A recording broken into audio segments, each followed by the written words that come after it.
மணி எப்படா ஃபாரின்லேருந்து வந்த? ஒரு வாரம் தான்டா ஆச்சு. நல்ல வேலைடா மணி, ஃபாரின்ல உனக்கு கை நிறைய சம்பளம் கிடைக்குது, குடும்ப கஷ்டம்லாம் கூடிய சீக்கிரம் தீர்ந்து போயிடும், எந்த பிரச்சனையும் இல்லை இதுக்கப்புறம். என்னடா ஏன் ஒரு மாதிரி சோகமா இருக்க? நான் கஷ்டப்பட்டு தான்டா ஃபாரின்ல ஒர்க் பண்றேன். என் ஒரு ஆள் சம்பளத்தை நம்பி தான்டா என் குடும்பமே இருக்கு. இப்போ எனக்கு ஏதாச்சும் ஆச்சுன்னா அவங்க என்னடா பண்ணுவாங்க? நீ சொல்றது இன்னமும் கரெக்டாக தானே மணி. அன்சர்டைன் லைஃப், எப்போ யாருக்கு என்ன நடக்குன்னே தெரியாது. இந்த கவலை எனக்கும் முன்னாடி இருந்துச்சு, ஆனால் இப்போ இல்லை. டேய் என்னடா சொல்ற? ஏன் இப்போ இல்லை? நிறைய பணம் சேர்த்துட்டியா என்ன? அப்போல்லாம் இல்லைடா மணி, நான் ஒரு டேர்ம் இன்சூரன்ஸ் போட்டிருக்கேன். சப்போஸ் நாளைக்கே எனக்கு எதனா ஒன்று ஆனாலும் என்னோட ஃபேமிலிக்கு 1 crore அமௌண்ட்ன்றது போயிடும். அவங்க லைஃப்பை நான் செக்யூர் பண்ணிட்டேன் அப்படின்ற நிம்மதிக்கு தான் நான் இருக்கேன். டே அபி, நான் இந்த டேர்ம் இன்சூரன்ஸ் பற்றிலாம் கேள்விப்பட்டிருக்கேன்டா. ஆனால் கிளைம் பண்ணும்போது தான் ரிஜெக்ட் அது பணம் கிடைக்க மாட்டேன்னு சொல்கிறாங்க. அதனால தான் இந்த டேர்ம் இன்சூரன்ஸ் போடுறதுக்குலாம் பயமாக இருக்குது. அப்படி இல்லைடா மணி, இன்சூரன்ஸ் போடும்போது ஒரு சில தப்புகள் பண்ணுறதுனால தான் கிளைம் அப்போ ரிஜெக்ஷன் இதெல்லாம் ஆகுது. அந்த மாதிரி விஷயம்லாம் நமக்கு நடக்காமல் இருக்குன்னா இன்சூரன்ஸ் போடும்போது என்ன மாதிரி விஷயங்கள்லாம் பண்ணணும்னு சொல்கிறேன், அதெல்லாம் கவனமாக கேட்டுக்க. டேய் அப்போ என்னன்னு அதை முதல்ல சொல்கிறேன் மணி.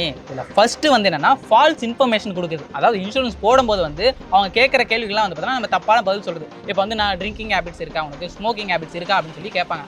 அந்த இடத்துல வந்து நம்ம அந்த ஹேபிட் இருந்தாலும் வந்து இல்லைன்னு போட்டுருவாங்க நிறைய பேர். என்ன காரணம் வந்து சப்போஸ் இந்த மாதிரி கெட்ட பழக்கலாம் இருந்துச்சுன்னா உயிருக்கு ஆபத்து நிறைய இருக்குது, ஸோ அதனால் ப்ரீமியம் அமௌண்ட்ன்றது கட்டுறது அதிகமாக இருக்குன்னு சொல்லிட்டு அதை கம்மி பண்ண வந்து எனக்கு இந்த பழக்கம்லாம் இல்லை அப்படின்னு சொல்லி போட்டுருவாங்க. இது பின்னாடி வந்து காஸ் ஆஃப் டெத் வந்து இவங்க ட்ரிங்க் பண்ணதுனால தான் இறந்துருக்காங்க, இல்லை ஸ்மோக் பண்ணதுனால தான் இறந்துருக்காங்க அப்படின்னு வந்துச்சுன்னா பின்னாடி கிளைம்ன்றது ரிஜெக்ட் ஆகிடும். அதனால் இன்சூரன்ஸ் எடுக்கும் போதே வந்து சப்போஸ் உனக்கு அந்த பழக்கம் இருந்ததுன்னா எனக்கு இருக்குது அப்படின்ற மாதிரி சொல்லிடணும். அப்படி இல்லைனா இல்லைன்றது சொல்லணும். எந்த ஒரு ஃபால்ஸ் இன்ஃபர்மேஷனும் கொடுக்கூடாது. எனக்கு அந்த மாதிரி எந்த பழக்கம் இல்லை அபி. அப்போ நல்ல விஷயம் தான் மணி. ரெண்டாவது என்ன வந்து டிலே ப்ரீமியம். அதாவது வந்து நீ இப்போ பாலிசி சூஸ் பண்ணுறனா வந்து மந்த்லி நீ ப்ரீமியம் கட்டுற மாதிரி சூஸ் பண்ணிக்கலாம், இல்லை குவார்ட்டர்லி ப்ரீமியம் கட்டுற மாதிரி சூஸ் பண்ணிக்கலாம், இல்லை வந்து இயர்லி கட்டுற மாதிரி நம்ம சூஸ் பண்ணிக்கலாம். இப்போ அந்த ப்ரீமியம் டேட்னு இருக்குல்ல, அந்த டேட்டில் நீ பணத்தை கட்டாமல் விட்டுட்டுனா வந்து உன்னோட பிளான் வந்து இன்ஆக்டிவ் ஆகிடும். இப்போ பொதுவாக வந்து கிரேஸ் பீரியட் அப்படின்னு சொல்லி ஒன்று கொடுப்பாங்க. அது வந்து 15 நாள் இல்லை 30 நாள் வந்து கம்பெனியை பொறுத்து மாறும். ஸோ அப்படி நீ அந்த டேட் ப்ரீமியம் டேட்லேருந்து கட்டாமட்டாலும் உனக்கு அந்த கிரேஸ் பீரியட் கொடுப்பாங்க.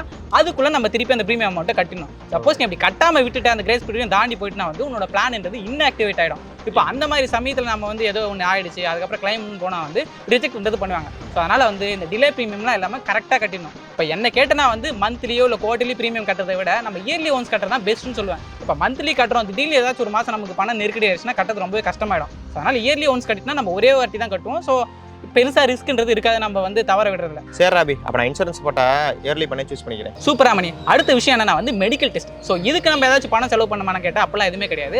அவங்களே வந்து பார்த்தீங்கன்னா ஃப்ரீயாக மெடிக்கல் டெஸ்ட்லாம் வந்து உனக்கு அரேஞ்ச் பண்ணி கொடுத்துருவாங்க. அதை நம்ம வந்து கரெக்டாக அட்டன் பண்ணாலே போதும். சப்போஸ் அதை அட்டன் பண்ணாமல் விட்டுட்டோம், அதனால் இப்போ ஏதோ காசு அப்படி ஏதோ நடந்ததுனா வந்து நீங்கள் மெடிக்கல் டெஸ்ட் அட்டன் பண்ணல, ஸோ அதனால் கிளைம் ரிஜெக்ட் ஆச்சு அப்படின்றது சொல்கிறதுக்கு வாய்ப்பு இருக்குது. ஸோ அதனால் முடிஞ்ச அளவுக்கு இந்த மெடிக்கல் டெஸ்ட்லாம் கரெக்டாக அட்டன் பண்ணிடணும். குறிப்பாக உன்ன மாதிரி என்ஆர்ஐக்கெலாம் டேர்ம் இன்சூரன்ஸ் வந்து ரொம்ப ரொம்ப முக்கியம் மணி.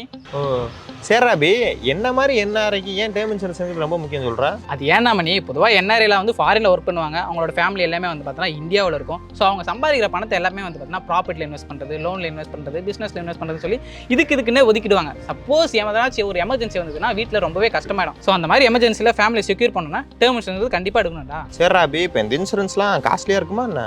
இல்லடா மணி, மந்த்லி ப்ரீமியம் வெறும் 679 ஸ்டார்ட் ஆகுது. இது மூலிமா அவனோட ஃபேமிலிக்கு அப் டு 5 crores வரையும் கவரேஜ் வந்து கிடைக்கும். இப்போ இயர்லி அமௌண்ட் கட்டுற மாதிரி இருந்தால் உனக்கு டிஸ்கவுண்ட்டும் கிடைக்கும் மணி. ஆமாடா, இது அஃபோர்டபுளாக தான் இருக்குது. ஆமாண்டா மணி. யுஏஇ, சிங்கப்பூர் இந்த மாதிரி கண்ட்ரீஸோட கம்பேர் பண்ணும்போது இந்தியாவில் பிளான் 30% 50% சீப்பாக கிடைக்கும்டா. அது மட்டும் இல்லாமல் வேர்ல்டு வைட் கவரேஜ்ன்றதும் கிடைக்கும். உனக்கு டெடிகேட்டிவான ரிலேஷன்ஷிப் மேனேஜரும் வந்து பார்த்தோன்னா சப்போர்ட் பண்ணுவாங்க. அதே மாதிரி மணி டாப் இன்சூரன்ஸ் கம்பெனிஸ் இதெல்லாம் பிளான்ன்றது இருக்குது. 99% வந்து செட்டில்மெண்ட் ரேஷியோவும் இருக்குது. உனக்கு கிளைம் ப்ராசஸ்லாம் ரொம்பவே ஈஸி. உன்னோட நாமினி ஜஸ்ட் அந்த ஹெல்ப்லைனுக்கு கால் பண்ணாலே போதும், எல்லா ப்ராசஸுமே ஸ்மூத்தாக நடத்தி கொடுத்துருவாங்க. டேபி, இது கொஞ்சம் கான்ஃபிடன்ட் கொடுக்குறா. இப்போ இதுல இன்னொரு ஆப்ஷன் இருக்குடா மணி. அது என்னன்னா வந்து ரிட்டர்ன் ஆஃப் ப்ரீமியம். இப்போ நம்ம வந்து அமௌண்ட் கட்டுறோம், சப்போஸ் நமக்கு எதுவுமே ஆகனால வந்து ப்ரீமியம் அமௌண்ட்டை வந்து ரிட்டர்ன் பண்ணிடுவாங்க. இதுல ஒரு சில பிளான்ஸ்ல இந்த கிரிட்டிக்கல் இல்னஸ்லாம் ஆச்சுன்னா வந்து இயர்லி பே அவுட்ன்றதும் கொடுப்பாங்க. சப்போஸ் வந்து நமக்கு டிசபிலிட்டிஸ் எதனா ஆச்சுன்னா வந்து ப்ரீமியம் அமௌண்ட்டே வந்து பார்த்தீங்கன்னா தள்ளுபடி பண்ணுவாங்க. சூப்பரா.